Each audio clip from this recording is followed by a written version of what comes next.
I'm breaking off my engagement to my fiancé because he might get really sick in the future, and he wants to live his best life now without knowing, but I want him to get tested so we can be informed and prepared. Posted by you/just need an Ammy, okay? My fiancé and I have been together for 5 years. He's the love of my life, and I literally can't imagine being without him. So the thought of doing this is making my stomach turn. He was adopted, and neither he nor his parents knew much about his medical history. A few weeks ago, he met his biological brother for the first time and found out that his birth father had passed away from Huntington's disease. There's a 50% chance that my fiancé also has the genetic defect that causes Huntington's, but he refuses to get tested. It's not the disease I'm scared of, it's the not knowing. If we know he'll get it, we can prepare financially, practically, and emotionally. He says a positive test result will hold him back from living his life, but I feel like it's the opposite. How can we live with this giant maybe looming over us? How can I make smart decisions about where to live, how to budget, or even whether or not to have biological children with this man if I'm not allowed to have all the facts? So, I've come to the decision that I have to break it off. I respect his decision, but I can't understand or accept it. I have literally no one I can talk to about this because it's his secret and not mine to tell. Top/relevant comments. Additional info from Op. I have to go to work now, but I'll try to continue responding throughout the day, especially to the comments that exactly mirror the dissenting voice in my head. I just want to clarify a few things up here. I would not leave him if he tested positive for the defect. I would not leave him if he got sick. I just want to plan for us to be able to afford the best life and care for him if he does, which means we'd have to start immediately. I don't want or need perfect children. That isn't realistic. But it is possible to avoid them being subjected to a 50-50 chance of having this disease. Of course, there are alternative options, but again, they involve preparation and planning. I'm more than willing to take a full genetic panel as well. Yes, one or both of us could get cancer, become permanently disabled in an accident, or face any number of other things. But I've come to learn that you can't plan for every unpredictable thing life throws at you. This is the rare occasion where we do have the opportunity to prepare. Essentially, it comes down to the fact that we're incompatible, regardless of how much we love each other. I'm a planner, and he's very laid back.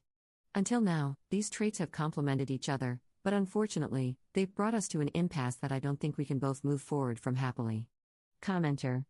He's terrified to know, and he's performing the psychological gymnastics of if I don't acknowledge it, it won't happen/it will go away. Give it some time.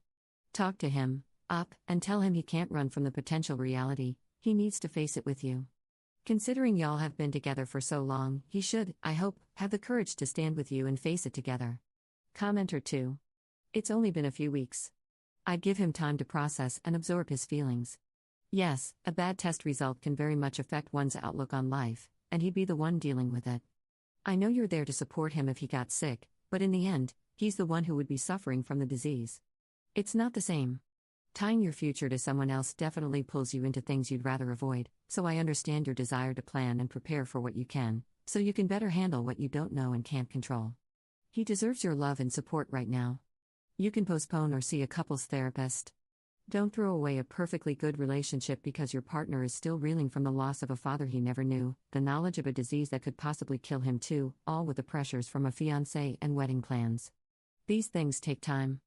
Op adds an edit to her post. I'm floored by all of these responses, supportive and otherwise. At the very least, I feel validated that this is a complex issue with no clear and obvious answer. I've decided to take a few steps back.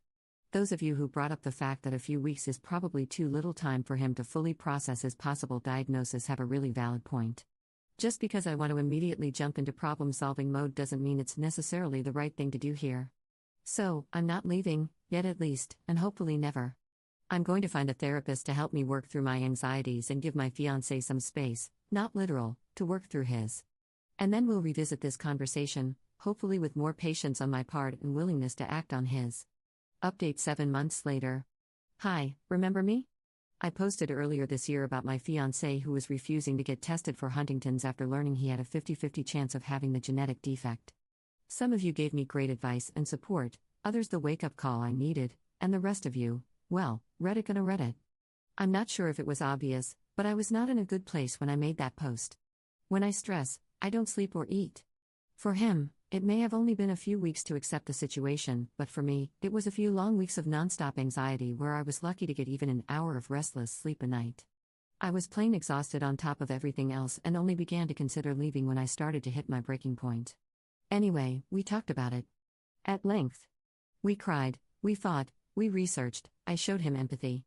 We consulted with friends, family, and specialists. We pressed pause for days or weeks when we needed a break from the whole damn thing, and in the end, he agreed to have the test. Guys, to say we dodged an absolute maelstrom of bullets would be putting it mildly. He's negative, both for developing the disease himself as well as the risk of passing it on. No matter what else happens, this is one area where he's assuredly safe. All of this said, once the euphoria faded, we decided it was necessary to put a hold on our engagement and take some time apart. I still love him with all my heart, but this was our first serious disagreement as a couple, and it forced us to seriously reflect on ourselves and our relationship. Neither of our positions was wrong, but they were so disparate that there was no realistic compromise. I've spent the last few months traveling abroad, and other than a few texts, we haven't spoken much. But I'm home now, and we have our second first date tonight. Wish me luck. _relevant comments. Additional info from Op. I mentioned this a million times in my first post, but here goes again. I had no plans to leave if he tested positive. I just needed to know so that we could plan our lives accordingly. We decided together to take a break. It's been an incredibly difficult, emotionally charged roller coaster of a year. I didn't leave him. We planned from day one to keep communication to a minimum. It was difficult. I actually began keeping a journal of all the things I wanted to call or text him about. It's extensive, and I can't wait to share it with him. I didn't give him an ultimatum, but I understand why that's the takeaway. I only told Reddit that I was thinking of leaving, and I know that it was rash and irrational. No, I'm not going to kill myself. Sorry if that disappoints you. Second update 1 day later. This title continues to be embarrassingly bad and now irrelevant, but I kind of feel like I'm stuck with it now, sorry. If you're new here, my fiancé found out he was at risk of developing Huntington's disease. I wanted him to get tested, and he did not. Months later, he did, and thank God, he was negative. The whole thing put such a strain on us that we decided to take a break. Last night, we went on our second first date. And I can't believe how many of you want to hear about it. Of course I couldn't leave you hanging, but there are a few things I want to address first, so please bear with me for a few more sentences. It feels like many of you are determined for there to be a bad guy here, but please don't put this label on my fiancé. He doesn't deserve it. He's not a jerk, a prick, or an ostrich. He's a man who was suddenly forced to face his own mortality. He had a very human response, and I didn't make it any easier on him during those first few weeks. On that note, it's great that so many of you guys always react perfectly to every tough situation life throws at you. I'm sadly not like that. Sometimes I screw up, like I did by not initially giving him enough time to process. But I owned up to that, took several steps back, and he forgave me. I don't know what else you want from me. Lastly, there are a lot of comments about how the obvious compromise was to just act like he had it. But you know what? It was the idea of living like he was dying that actually drove him to get tested. He didn't want us to unnecessarily save half our paychecks instead of using them to enjoy life. Or deal with the complications of IVF if we didn't have to. Or forego opportunities that didn't play nicely with the end-of-life care plans we'd be making. Essentially, he concluded, in his words, that the cat was already halfway out of the bag, and it could come out, but it was never going back in. If he was positive, we'd be obsessing over every little thing being a possible symptom. But if we left things as they were, we'd be doing that anyway. That doesn't mean it was easy at all. We actually had to make a second appointment to get the results because he couldn't bring himself to hear them the first time. But that was okay. I was there for him the whole time to support him however he needed me to. Okay, I'm done with that, onto what you actually clicked for. Do you guys know the feeling of watching your favorite childhood movie for the first time in years and being nervous that it won't hold up or have the same magic you remember? That's kind of what I was feeling yesterday, and I actually have to thank everyone jumping down my throat in the comments, because you did a great job of distracting me from the butterflies in my stomach. Well, the magic was still there. We may have spent months apart, but it didn't feel that way at all. In fact, everything felt even better and more comfortable than when we parted. We felt like the happy couple we'd been back in January before this whole thing started.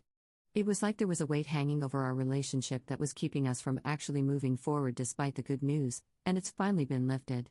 Before last night, I couldn't remember the last time anything with him felt bright and easy. But we're back, baby. I know the general consensus was that this was a dumb move, that we should have opted for marriage counseling instead of going our own ways for a bit.